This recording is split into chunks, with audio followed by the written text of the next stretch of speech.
लोग कहते हैं कि ग्रेविटी सबसे बड़ी सच्चाई है। जो ऊपर जाता है उसे नीचे आना ही पड़ता है। लेकिन जब आर्यन मल्होत्रा पेंट हाउस के 40 फ्लोर से नीचे गिरा तो क्या ग्रेविटी अकेली गुनाहगार थी?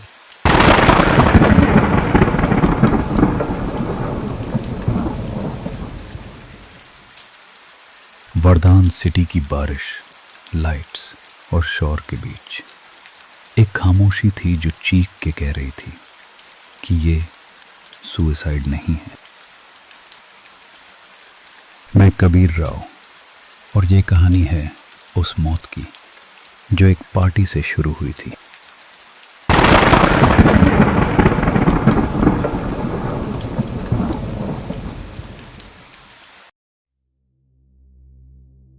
पेंट हाउस में पार्टी चल रही थी। शैंपेन, लाफ्टर और ईगो का कॉकटेल। शहर के बड़े बड़े नाम उस एक जगह पे जमा हुए थे, उस सेलिब्रेशन का हिस्सा बनने जो आर्यन मल्होत्रा ने अपने नए प्रोजेक्ट के पास होने की खुशी में दी थी।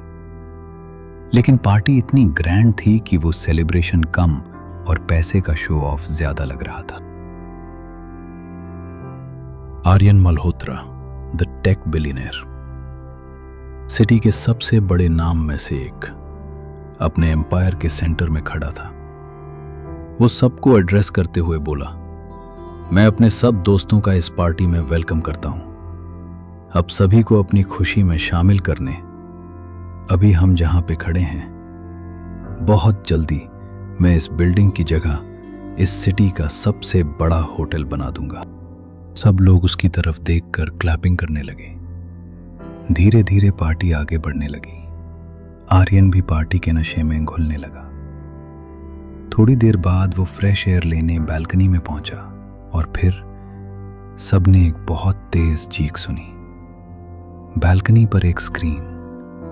आर्यन अचानक नीचे गिर गया था। सब शॉक में थे। भागकर बालकनी में पहुंच गए। नीचे देखा तो आर्यन पड़ा था, कोई मूवमेंट नहीं। किसी ने तुरंत सिक्योरिटी को फोन किया। मीडिया में न्यूज़ आग की तरह फैल चुकी थी। वो उसको एक्सीडेंट या सुसाइड की डिबेट बना के चला रहे थे।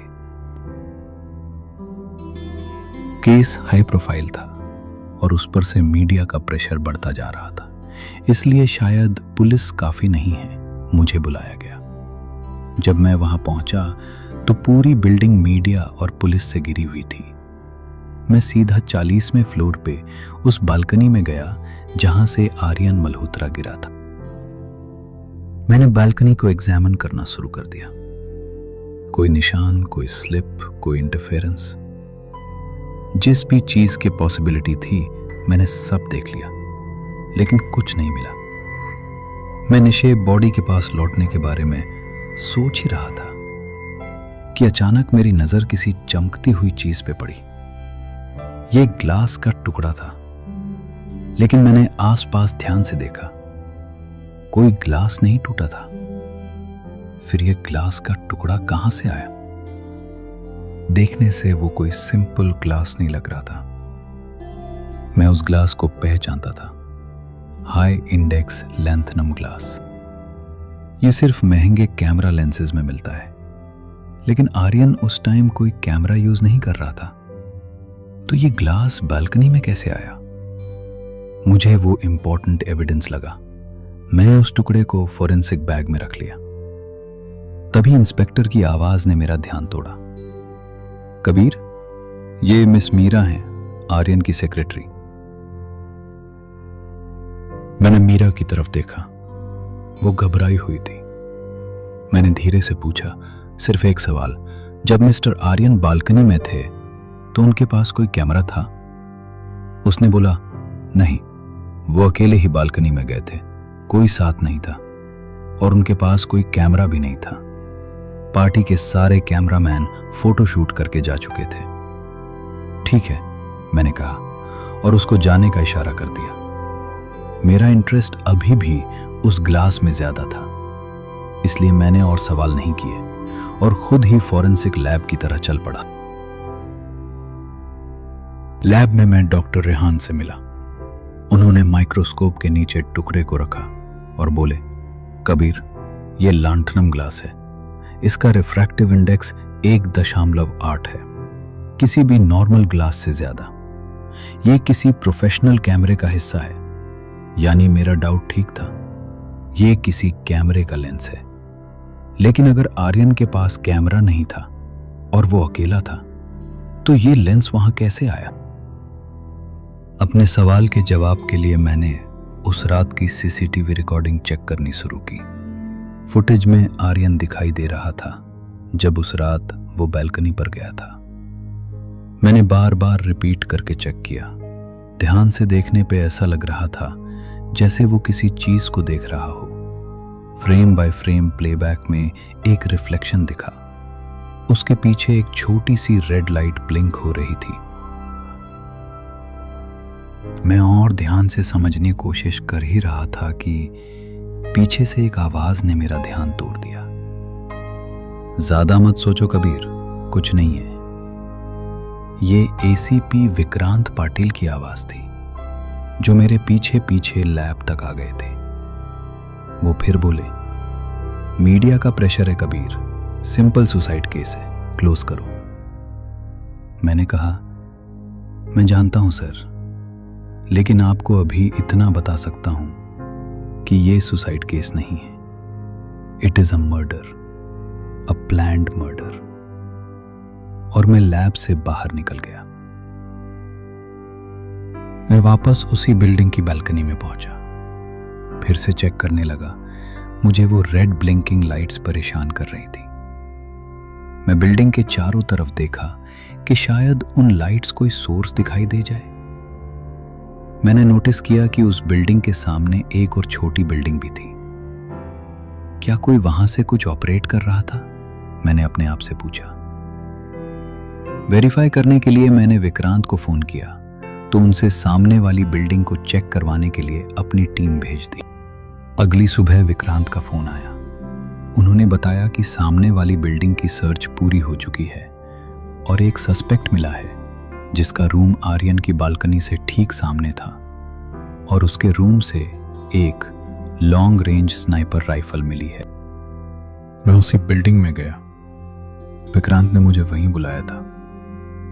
जब मैं उससे मिला तो उसने बताया, सस्पेक्ट का नाम समीर भाटिया है। पहले आर्यन का बिजनेस पार्टनर था और आर्यन की वजह से बर्बाद हो गया। Case closed Kabir. हमें वेपन मिल चुका है, मोटिव क्लियर है। हमने समीर को अरेस्ट कर लिया है। क्या मैं समीर से बात कर सकता हूं? मैंने पूछा। विक्रांत ने हाँ में सिर हिलाया। मैं समीर के पास पहुंचा तो देखा वो पूरी तरह से टूटा हुआ था। मेरे से पहले वो बोल पड़ा। मैंने निशाना लगाया था, पर ट्रिगर दबाने से पहले ही वो गिर गया। मैंने उस पर बिल्कुल ध्यान नहीं दिया और रूम इंस्पेक्ट करना शुरू कर दिया। रूम में एक तरफ मुझे किसी राइफल का स्कोप रखा दिखाई दिया। मैं उस स्कोप को गौर से देखने लगा। उस स्कोप का आधा लेंस टूटा हुआ था और बाकी गायब था। मैंने वो टुकड़ा उठा लिया। मैंने समीर की तरफ घुमा और पूछा, ये कैसे टूटा? उसने बोला, मैं प्रोफेशनल किलर नहीं हूं। मैं आर्यन को मारना जरूर चाहता था, लेकिन स्कोप सेट करते हुए नीचे गिर के टूट गया। तो मैं बिना स्कोप के ही टारगेट सेट करने की कोशिश कर रहा था। ट्रिगर दबाने ही वाला था कि वो पहले ही गिर गया। मुझे लगा कि वो शायद सच बोल रहा था। मैंने उस ग्लास के टुकड़े को भी चेक करने के लिए रख लिया। समीर को अरेस्ट कर लिया गया था, लेकिन मैं जानता था कि शायद वो गिल्टी नहीं है, क्योंकि पुलिस इस बात को भूल गई थी कि आर्यन बुलेट से नहीं मारा था। मुझे अभी भी अपने सवालों के जवाब नहीं मिल रहे थे। मैं फिर लैब पहुंचा। डॉक्टर कुरैशी ने समीर के रूम से मिले ग्लास को चेक करना शुरू कर दिया। थोड़ी देर के बाद बोले, कबीर, ये ग्लास कैमरा का जरूर है, लेकिन वो नहीं जो बालकनी से मिला है। इसका मतलब मैं सही था। समीर का इंटेंशन गलत जरूर था, लेकिन वो मर्डरर नहीं। इन्वेस्टिगेशन फिर वहीं पे आ गई थी जहां से शुरू हुई थी। फिर वो ही सवाल मेरे सामने था। अगर समीर नहीं तो कौन? वो ब्लिंक लाइट्स, वो कैमरा का लेंस, आर्यन ऊपर क्या देख रहा था? मैं अभी भी नहीं मान पा रहा था कि आर्यन की डेथ एक्सीडेंट या सुइसाइड है। मैं घर आके दोबारा से सीसीटीवी चेक करने लगा और जिस शॉट में आर्यन ऊपर देख रहा था उसको रिपीट कर करके देखने लगा। अचानक मेरा ध्यान एक आवाज पे गया, एक हमिंग साउंड। ये कैसी आवाज थी? जैसे कोई चीज आर्यन के आसपास उड़ रही हो। ड्रोन? हाँ, ये एक ड्रोन की आवाज थी। इतनी सी बात पे मेरा ध्यान पहले क्यों नहीं गया? वो रेड लाइट्स भी ड्रोन की हो सकती हैं। इसका मतलब कोई ड्रोन आर्यन के ऊपर था जिसको वो गिरने से पहले ऊपर देख रहा था, और आवाज से लग रहा है कि वो कोई हैवी लिफ्ट ड्रोन था। लेकिन इस बिल्डिंग में तो एंटी ड्रोन सेंसर्स लगे हुए हैं। गार्ड्स की इंफॉर्मेशन के बिना ड्रोन कोई नहीं उड़ा सकता, ऐसा मैंने सुना था। तो मैं अपनी इंफॉर्मेशन को टेस्ट करने वापस बिल्डिंग में पहुंचा। मैं 40वें फ्लोर से ऊपर जाके देखना चाहता था। मैंने गार्ड से पूछा, मुझे इस बिल्डिंग की रूफ पे जाना है। गार्ड ने बोला, सर मैं लेके चल सकता हूँ, लेकिन आपको लोग में एंट्री करनी होगी। मैंने लोग में एंट्री कर दी और उसको लेके रूफ पे चल दिया। मुझे लगता है कि अगर किसी ने ड्रोन उड़ाया है तो वो रूफ से ही उड़ा सकता था। रास्ते में गार्ड ने कंफर्म किया कि इस बिल्डिंग में एंटी ड्रोन सेंसर्स लगे हुए हैं जो किसी भी ड्रोन के उड़ने पे अलार्म रेज कर देते हैं। यानी कि मेरी इंफॉर्मेशन ठीक थी। हम रूफ पे पहुंचे। वहां पे एक फैल्कन का नेस्ट था। वो हमें ही देख रहा था और मैं समझ रहा था कि उसको हमारा वहां होना पसंद नहीं आ रहा था। मैंने ज्यादा ध्यान नहीं दिया और रूफ इंस्पेक्ट करना शुरू कर दिया। पूरी रूफ देखने के बाद मैं फैल्कन के नेस्ट के पास आया। वहां पे कुछ था जो मेरा ध्यान खींच रहा था। मैंने नीच से कुछ हाथ में उठाया। ये कार्बन फाइबर डस्ट था, फैल्कन नेस्ट के बिल्कुल पास। कार्बन फाइबर डस्ट सिर्फ लॉन्ग रेंज कैमरा की वजह से हो सकती थी। मैंने गार्ड से पूछा, कोई ऊपर आता है क्या? नहीं सर, वैसे ऐप लॉग्स चेक कर सकते हैं, गार्ड ने बताया। मैं गार्ड के साथ नीचे आया। गार्ड रूम में उनके लोग चेक करने लगा। पिछले कई दिन से कोई भी रूफ पे नहीं गया था। अचानक मेरी नजर ड्रोन रिकॉर्ड्स पर पड़ी। मैंने पूछा, ये कैसा रिकॉर्ड है? गार्ड बोला, सर जो हमसे ड्रोन की परमिशन लेता है उसके रिकॉर्ड्स की फाइल है। मैंने फाइल खोली और ध्यान से चेक करना स्टार्ट किया। उसमें सिर्फ एक नाम की बार बार एंट्री थी, नितिन जोशी। मैंने गार्ड से फिर पूछा, ये नितिन जोशी कौन है? गार्ड बोला, ये एक फोटोग्राफर है सर। वो जो फैल्कन का नेस्ट आपने देखा था ना रूफ पे, ये उसी की फोटो लेते रहते हैं। रूफ पे सबको जाने की परमिशन नहीं है, इसलिए ड्रोन की परमिशन लेके उसी से शूट करते हैं। मेरा दिमाग घुमा। Photographer, drone, camera. मैंने तुरंत लोग से नितिन जोशी का एड्रेस लिया। एड्रेस पास में ही था। मैं जल्दी ही उसके स्टूडियो की तरफ चल दिया। जब मैं वहां पहुंचा, सामने ही कोई बैठा हुआ था। मैंने पूछा, क्या आप ही नितिन जोशी हैं? वो घुमा और बोला, हाँ जी, आप? मैंने अपना आईडी कार्ड निकाल के दिखाया। उसके चेहरे पे मैंने एक घबराहट आके जाती हुई देखी। शायद वो समझ गया था कि मैं वहां क्यों आया हूं। मैंने सामने टेबल पे एक ड्रोन नोटिस किया। उसके ब्लेड्स डैमेज थे और लेंस टूटा हुआ था। मेरा डाउट धीरे धीरे कंफर्म होना शुरू होने लगा। मैंने उससे सीधा सवाल किया, आर्यन की डेथ के टाइम तुम कहां थे? उसने बिना रुके जवाब दिया, मैं यहीं स्टूडियो में था। मुझे लगा जैसे वो इस सवाल के लिए तैयार था। मैंने उसको आर्यन की बालकनी में मिले। लेंस, ड्रोन की आवाज और फैल्कन नेस्ट के पास मिले। कैमरा, फाइबर ग्लास के बारे में बताया तो वो थोड़ा घबराते हुए बोला, मैं आर्यन को रोकना जरूर चाहता था क्योंकि मैं फैल्कन्स की लाइफ पे डॉक्यूमेंट्री बना रहा हूं और उनके नेस्ट को बचाना चाहता था। मैं आर्यन से बात करने गया था। उसने मुझसे बात करना भी जरूरी नहीं समझा, लेकिन उसको मारने का मेरा कोई प्लान नहीं था। इनफैक्ट मैंने तो उस दिन ड्रोन उड़ाया ही नहीं। ये ड्रोन टूटा कैसे? मैंने पूछा। वो बोला, यही तो मेरी समझ में नहीं आ रहा। जब मैं सुबह स्टूडियो आया तो ये टूटा हुआ ही गेट पे रखा था, जबकि मैं इसको बिल्कुल ठीक छोड़ के गया था। मैंने उसकी बात पे ज्यादा ध्यान नहीं दिया। मेरे पास उसको गिल्टी प्रूव करने के सारे एविडेंस थे और मैंने पुलिस को फोन मिला दिया। उसको अरेस्ट कर लिया गया। मैंने पुलिस टीम को एविडेंसेस कलेक्ट करने के लिए बोला। मुझे पूरा भरोसा था कि नितिन की टेबल पर रखा कैमरा का ग्लास आर्यन की बालकनी में मिले ग्लास से मैच कर जाएगा। लेकिन वो जाते जाते बोल रहा था, गलती कर रहे हो कबीर, मैंने उस रात ड्रोन नहीं उड़ाया, लोग चेक कर लो, मैंने तो उस दिन परमिशन भी नहीं ली थी। टीम उसको लेके चली गई, लेकिन पता नहीं क्यों मेरा डिटेक्टिव माइंड कुछ परेशान था।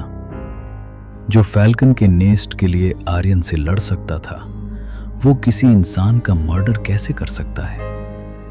वो जाते जाते ड्रोन की परमिशन के बारे में बोल रहा था। क्या कोई चांस है कि वो सच बोल रहा हो? मैंने खुद से पूछा। और वैसे भी कोर्ट में उसके खिलाफ गिल्ट प्रूव भी करना था। मैं फाइनल लॉज के एविडेंस लेने गार्ड रूम में वापस आ गया। मैंने दोबारा गार्ड से लॉज ओपन करने को कहा। मैं ड्रोन परमिशन की डेट्स देखने लगा। जिस दिन आर्यन की डेथ हुई उस दिन का कोई रिकॉर्ड नहीं था। मैं गार्ड की तरफ घुमा और बोला, तुमने बताया था कि इस बिल्डिंग में ड्रोन डिटेक्टर सेंसर्स लगे हैं। गार्ड ने हाँ में जवाब दिया। मैंने गार्ड से फिर पूछा, अगर किसी को परमिशन लेके ड्रोन उड़ाना हो तो? गार्ड ने बोला, फिर हम सेंसर्स को बाईपास कर देते हैं थोड़ी देर के लिए। कैसे? क्या उसका भी कोई रिकॉर्ड होता है? मैंने फिर पूछा। हाँ जी, लेकिन सबके पास एक्सेस नहीं है और जिनके पास हैं सबके एक्सेस कोड अलग अलग हैं, उसने बताया। मैंने उसको एक्सेस कोड्स के रिकॉर्ड दिखाने को कहा। ये क्या? अचानक मेरी आंखें सरप्राइज से बड़ी होती गईं। मैं कुछ देर के लिए सेंसलेस हो गया। अब कुछ कुछ बात मेरी समझ में आ रही थी। मैं तुरंत वापस नितिन के स्टूडियो की तरफ दौड़ पड़ा। वहां से मैंने ड्रोन के रिमोट को ग्लव्स पहन के उठाया और डॉक्टर कुरैशी के पास फोरेंसिक लैब भेज दिया। मैं खुद पुलिस हेडक्वार्टर चल दिया। मुझे पूरा भरोसा था डॉक्टर कुरैशी वही बताने वाले हैं जो शायद मैं जान चुका हूं। मैं सीधा एसीपी विक्रांत पाटिल के कैबिन में एंटर हुआ। विक्रांत सामने ही था। मेरे गुस्से ही बोला, आओ कबीर, और कितने सस्पेक्ट हैं तुम्हारे पास? समीर या नितिन? किसने मर्डर किया है? जल्दी बताओ, केस क्लोज भी करना है। मैं कहा, इतनी जल्दी नहीं, शायद वो दोनों ही किलर नहीं हैं। क्या मजाक है कबीर? फिर कौन है? तुम्हें कुछ और मिला है क्या? उसने जल्दी से पूछा। हाँ, कोई और है, और वो कोई और तुम हो विक्रांत। मैंने उसको घूरते हुए कहा। वो गुस्से से चीखा, पागल हो गए हो क्या? क्या बोल रहे हो? मैंने तुरंत जवाब दिया, तुमने नितिन का ड्रोन यूज किया, उससे आर्यन को बालकनी से नीचे गिरा दिया, डैमेज ड्रोन वापस नितिन के स्टूडियो में रख दिया ताकि वो ही सस्पेक्ट बना रहे। वो फिर गुस्से से बोला, कहानी अच्छी है कबीर, लेकिन तुम ऐसा कैसे कह सकते हो कि ये सब मैंने किया है? क्योंकि उस रात के ड्रोन लॉग्स डिलीट किए गए, ड्रोन सेफ्टी सेंसर्स बाईपास किए गए, और जिस एक्सेस कोड से ये सब हुआ वो तुम्हारा है। फॉरेंसिक लैब ने कंफर्म किया है कि ड्रोन के रिमोट पे नितिन के अलावा तुम्हारे फिंगरप्रिंट्स भी हैं। अब विक्रांत के चेहरे पे थोड़ी टेंशन दिखी। विक्रांत धीरे से हंसा और बोला, लेकिन मेरा आर्यन से क्या लिंक है कबीर? शायद तुम्हें पता होगा कि कोर्ट में यह प्रूफ करने के लिए मर्डर का मोटिव भी बताना होता है।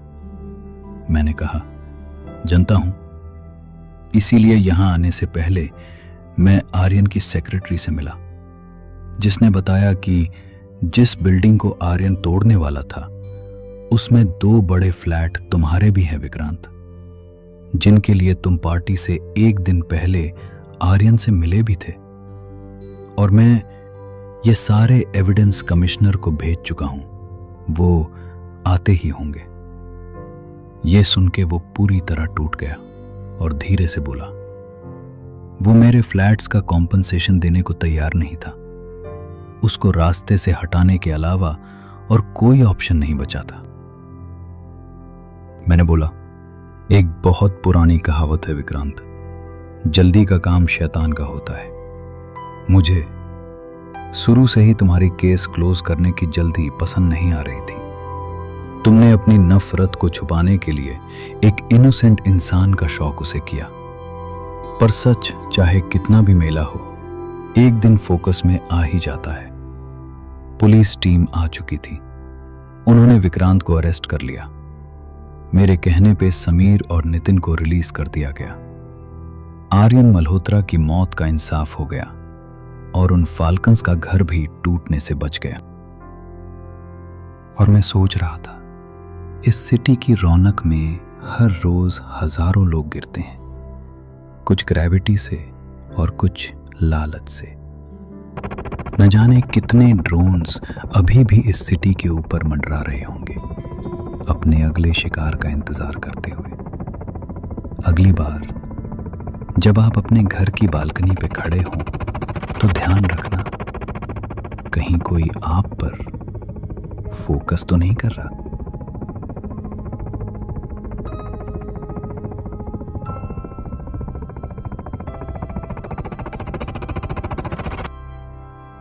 लोगों ने मुझे बताया, आर्ट जिंदगी का आईना होता है, सच का रिफ्लेक्शन।